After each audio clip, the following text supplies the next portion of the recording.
कहानी नीरू की है। पंजाब की नीरू की शादी दिल्ली के राहुल से होती है। दिल्ली कितना बड़ा शहर है ना, लेकिन आप लोगों का घर तो बहुत छोटा है। हमारे पंजाब में तो ये बड़े बड़े घर होते हैं कि मजा ही आ जाता है। कोई बात नहीं नीरू, मैं भी तुम्हारे लिए बहुत बड़ा मकान बनाऊंगा बहुत जल्दी। नीरू के पिता जहाँ पंजाब के जाने माने व्यापारी थे, वहीं उसका पति राहुल दिल्ली में एक सिंपल नौकरी करता था। माँ, यहाँ तो घी मक्खन इतना महंगा है कि क्या बताऊं। मैं तो तरस ही जाती हूँ घी खाने के लिए। नीरू की माँ को ये सुनकर बहुत दुख होता है। मेरी बेटी को घी नसीब नहीं हो रहा है और ये बहू यहाँ बैठकर घी में शक्कर डाल रही है। देख वनिता, मैं साफ कह रही हूँ, इस घर में जितना घी आएगा उतना ही मेरी बेटी के घर दिल्ली भी जाएगा। अरे ये क्या बात होती है माँ जी? बेटी का उतना ही करो जो अच्छा लगे। अब क्या मायके से घी और मक्खन तक की सप्लाई करोगी आप? हाँ, मेरी बेटी किसी चीज को तरसे मुझसे बर्दाश्त नहीं होता। अब क्या था, नीरू के मायके में 2 किलो घी आता तो 2 किलो दिल्ली जाता नीरू के पास। एक दिन, माँ बड़ी गर्मी पड़ती है दिल्ली में। इस घर में तो एक ही एसी है और वो भी ड्राइंग रूम में। सारा परिवार एक ही कमरे में सोता है। हाँ बेटा, वो तो हर घर की कहानी है। यहाँ भी एक ही एसी है। अरे बिल इतना आता है कि क्या बोलूं। तभी वहां राकेश आ जाता है। माँ, थोड़ी देर में यहाँ कुछ प्लम्बर आएंगे मेरे कमरे में एसी लगाने। जरा ध्यान से लगवा देना ना माँ। ओए, ऐसे कैसे तेरे कमरे में एसी लगेगा?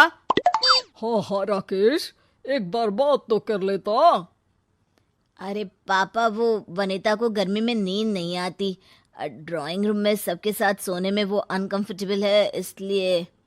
अरे पूरे परिवार के साथ वहां तेरी बहन नीरू भी तो सोती है। वो नहीं हो रही क्या अनकंफर्टेबल? समझ रहा है ना? अगर एसी लगेगा तो एक दिल्ली में तेरी बहन के कमरे में भी लगेगा, तभी तू लगा सकेगा। राकेश वनिता को सारी बात बताता है। वनिता करती भी क्या, मन मारकर बैठ जाती है।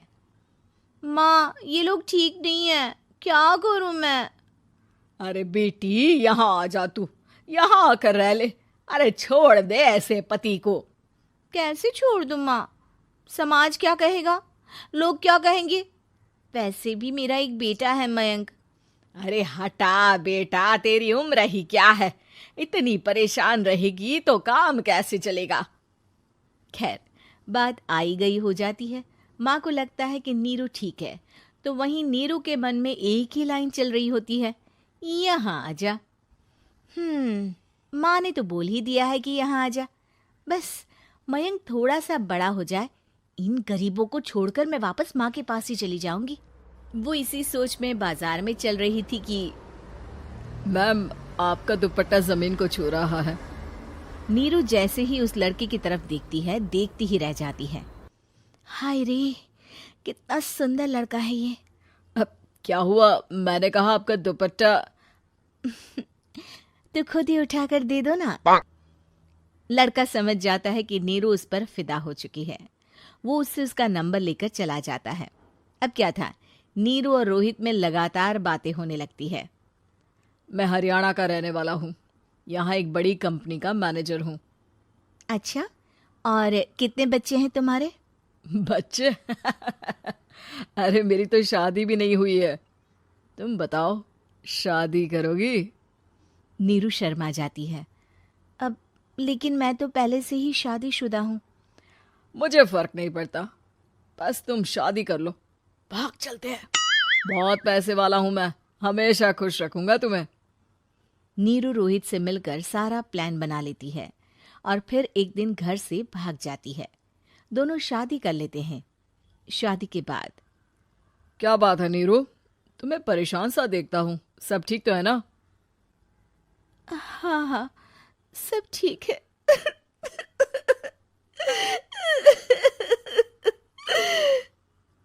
ये कहते कहते ही वो रोने लगती है। अरे क्या हो गया, रो क्यों रही हो? मैंने तुमसे एक बात छुपाई है। और वही बात अब मुझे परेशान कर रही है। रोहित, मेरा एक बेटा भी है, उसका नाम मयंक है।